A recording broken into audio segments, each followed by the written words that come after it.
Hello mga kaibigan, welcome back sa Garden of Kuyakoy. Bigyan ko lang ng pansin itong tungkol sa mga programa ng pamahalaan na sinasabing para sa kapakanan ng mga magsasaka. Matagal na nating naririnig yung mga reklamo o hinaing ng mga magsasaka tungkol sa bagsak na presyo ng palay. At dihadong-dihado yung mga magsasaka sapagkat yung presyo ng bigas ay hindi naman nagbabago, patuloy nga na tumataas ang presyo. At ang sigaw ng mga magsasakang Pilipino ay hustisya sapagkat halos lahat ay nalulugi sa kanilang mga pagsasaka ng palay. Kaya ngayon, yung ibang mga magsasaka ay tumigil na sa pagtatanim ng palay at binigyan na lang ng pagkakataon na makapagtanim ng ibang tanim tulad ng mga gulay para lang magkaroon sila ng alternatibong pamamaraan upang kumita sa kanilang mga lupain.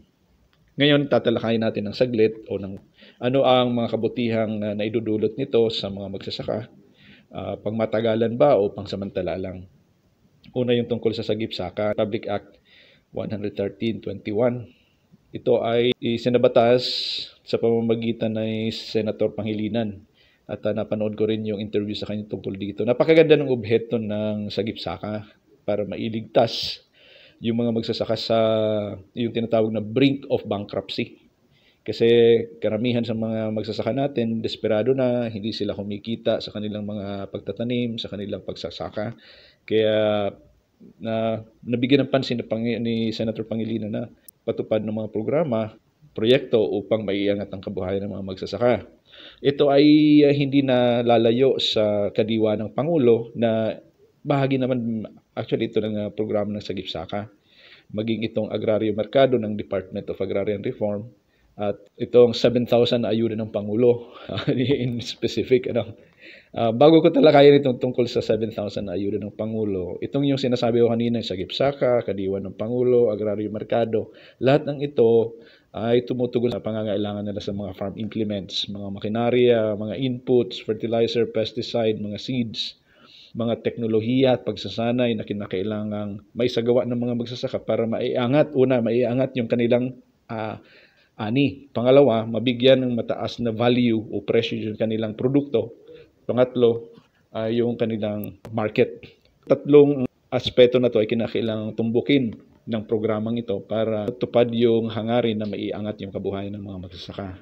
Subalit, sa katagalan, maging sa aking community ay hindi gaanong nararamdaman yung epekto ng mga programa na to. Tulad na lang no pagbagsak ng presyo ng palay, sinabayan pa ng madalas na pag-ulan at saka bagyo, malakas na hangin, nagsidapaan yung mga palay. Dahilan kung bakit hindi maganda yung quality ng palay at saka sa pagproseso na maging bigas. Yung bigas ay medyo nangitim o kaya naging dilaw, parang ganun. So hindi mabenta sa magandang presyo. Isa yun sa mga balakid para matupad yung hangarin nitong sagip-saka na to. So, ang solusyon talaga dito ay mabigyan ng financial na ayuda yung mga magsasaka. Kaya itong programa na to na 7,000 na ayuda ng Pangulo, kinakailangan talagang maibigay sa mga magsasaka bilang financial assistance para kahit pa paano may maibsan yung kanilang mga hinaing o kanilang hirap dulot ng pagkalugi dahil sa pagbagsak ng presyo ng palay. Actually, hindi lang talaga 7,000 yung kinakailangan nila. Halimbawa, sa isang hektarya, namunan sila ng 50,000 pesos at wala silang kinita. So, kinakailangan sana kung sa ilalim ng insurance policy yung ganun, maibalik sana yung 50,000 pesos na puhunan. Pero malaking bagay na rin kung mabigyan ng 7,000 kahit pa paano ay may pambili ng punla at sa kakaragdagang abono doon sa kanilang susunod na cropping season. Pero practically, hindi po talaga pangmatagalan yung tulong na 7,000 pesos. Kinakailangan talagang tumbukin yung bawat objeto ng mga programang tulad ng sagip-saka. Nung nabigyan ko ng konting pagkakataon itong basahin, napakaganda pala ng layunin ng sagip-saka. Una, tulungan talaga yung mga magsasaka na magkaroon ng access sa puhunan, access sa market, access sa teknolohiya, access sa kung paano palaguin yung kanilang pamamaraan ng pagtatanim at produksyon. Maging sa food processing, kinakailangan talaga magkaroon ng value adding system dun sa kanilang agricultural activities. Pero yung sasabihin natin na Nandiyan na yung programa, napakaganda ng mga obheto, pero pagdating naman sa implementasyon ay doon talaga nagkakaroon ng problema. Yung sustainability ng programa. Kasi bawat activity, kinakailangan talaga ng pondo. Yung halimbawa, yung education and information dissemination, yung clustering ng mga magsasaka, lalong-lalo na sa programa ng Department of Agrarian Reform. Kailangan tayo clustering.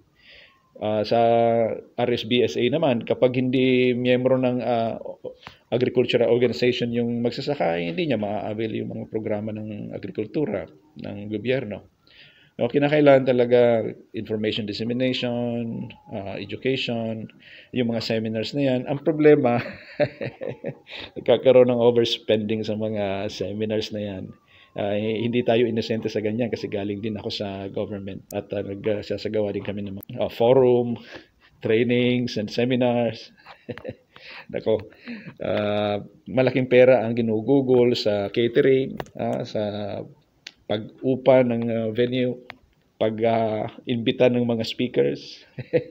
Ay nako, yung transportation ng mga attendees o ng mga participants, yung pagkain nila, di ba? Binanggit ko na kanina yung catering. So, yung pera ng kaban ng bayan ay napupunta lang sa mga superficial na mga activities na walang gaanong impact doon sa agricultural activities at saka yung endeavor ng mga magsasaka. Walang gaanong financial impact sa kanilang mga ginagawa. So ngayon, marahil tatanungin ninyo ako, ang dami mo nang sinabi tungkol dun sa problema, ano ba yung solusyon na pwede mong maimungkahi? Okay. Una, ihiramin ko yung programa ni former Secretary Manny Piñol, yung tungkol sa food terminal. Kinakailangan mayroong food terminal. At saka yung food terminal naman dapat mayroon ding mga sasakyan para pick upin yung mga produkto ng mga magsasaka sa mga liblib na lugar. So kinakailangan mayroong access talaga from farm to market. Dahil yun ang limitasyon ng mga magsasaka. Pagod na yung mga nagtatanim ng mga crops. Tapos dadalhin pa nila doon sa tabi ng kalsada. Kung uupa pa sila ng sasakyan, dagdag yun sa kanilang pasanin, sa kanilang pangangailangan sa pera. So mas maganda na total organisado naman sila, mag-provide yung government agency ng sasakyan para makolekta yung mga agricultural products o kaya produce ng mga magsasaka. At saka, siyempre, pag may food terminal, mayroong storage. Yung storage facility, hindi naman kaya yan ng magsasaka. Magkaroon ng processing. Halimbawa, doon sa yung shelf life ng mga raw products. At siyempre, hindi naman yan tatagal. May expiration yan. So, kinakailangan mayroon ding processing facility doon sa food terminal. Halimbawa, kung paano maproseso yung kamatis kapag nag-oversupply, paano maproseso yung kalamansi, di ba? Kapag nag-oversupply. So, dapat magkaroon ng value adding doon sa raw product.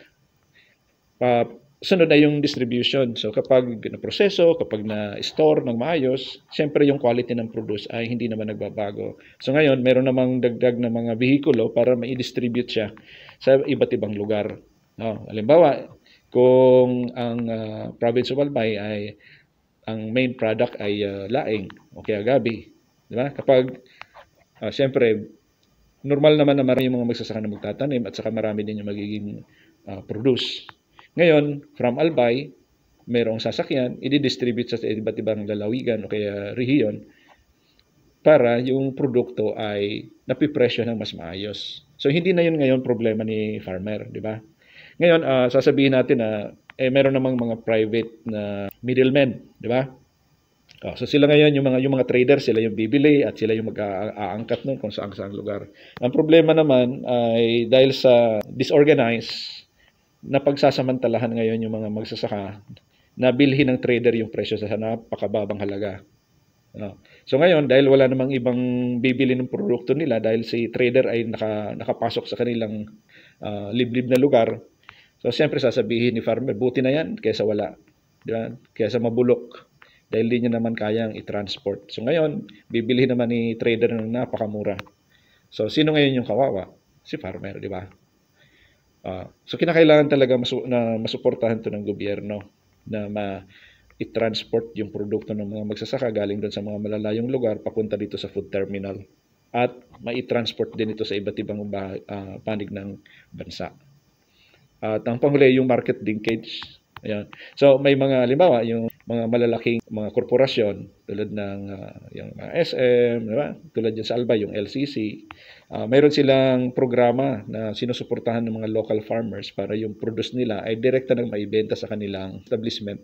Farm gate price ay hindi na sa sakripisyo. Halimbawa, kung meron ka namang uuupahang sasakyan, so dalhin mo na direkta yung produkto mo dun sa storage facility ng itong mga malalaking mga negosyo na to, bibilhin nila yung iyong raw product sa mas mataas na halaga kaysa dalhin mo sa bagsakan na napakamura. Okay? O kaya ibenta mo sa trader na napakamura din. Ayan. So, yan ang kagandahan kapag mayroong food terminal. Kaya dito, sa experience ko, yung government ay walang food terminal. Kahit dyan sa Albay, walang food terminal ang gobyerno, ang Department of Agriculture. Pero malaking tulong itong mga private sector, tulad nitong mga malls, nagbibenta sila ng mga agricultural produce. Dahil doon, ibebenta ni farmer sa kanila ng medyo mataas na presyo, ikumpara sa presyo sa bagsakan. Yan ang aking karanasan tungkol sa pagbibenta ng produkto direkta sa mga retailer. Okay? So ngayon, ano ba to? Balikan ko itong 7,000 na ayuda. Sabi ko kanina, malaking tulong na to. Yung umiiyak na bata, kapag binigyan mo ng candy, titigil na, di ba? Tahan na. Ito yung candy. Sa mga farmers naman, nalugi, umiiyak yung mga magsasaka, bibigyan naman ng gobyerno ng 7,000. Sige, tahan na. Huwag ka nang umiyak. Ito yung 7,000 pesos. Temporary lang tong solusyon sa problema ng mga magsasaka na hindi naman talaga magbibigay ng pamatagalang solusyon. Kaya ano ang pamatagalang solusyon? Maging seryoso yung ating pamahalaan sa pagpapatupad ng mga programa. Sila lang naman ang may gawa. Yun, di ba?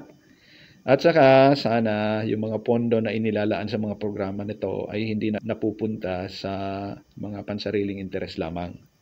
Alam na ninyo, napakalaki ng issue ngayon tungkol sa flood control, corruption, ghost projects and all.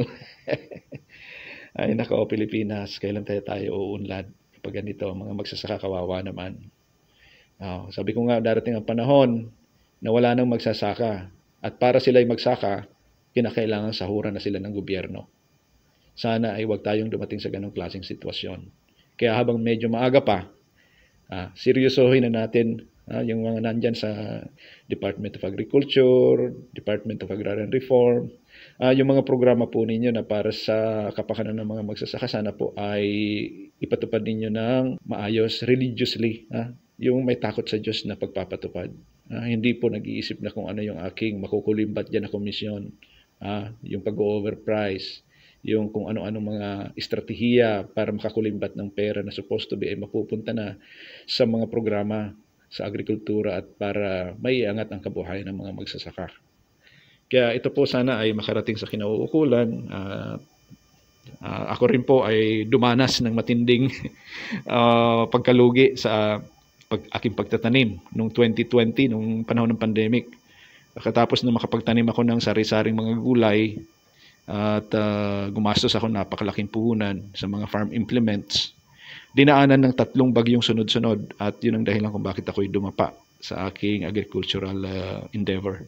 Kaya nahirapan na akong makaangat sa aking pangangailangan para sa aking pamilya. Dahilan kung bakit naibenta ko yung aking ari-arian. Tulad nitong problema na dinadaanan ng isang magsasaka ay hindi naman na ipaparating yan sa gobyerno. Iisipin nila, kahit lumapit ako sa gobyerno, wala naman silang magagawa. Problema ko to. Ako nang bahala sa sarili ko. So, ganun talaga ang mga farmers. Karamihan sa aming mga magsasaka ay mga introvert ba? No? Masyadong self-reliant. At kung mayroon kaming pangangailangan ay hindi na namin na ipapaabot sa mga kinauukulan. Kaya sana ay matulungan kami. Maraming salamat po.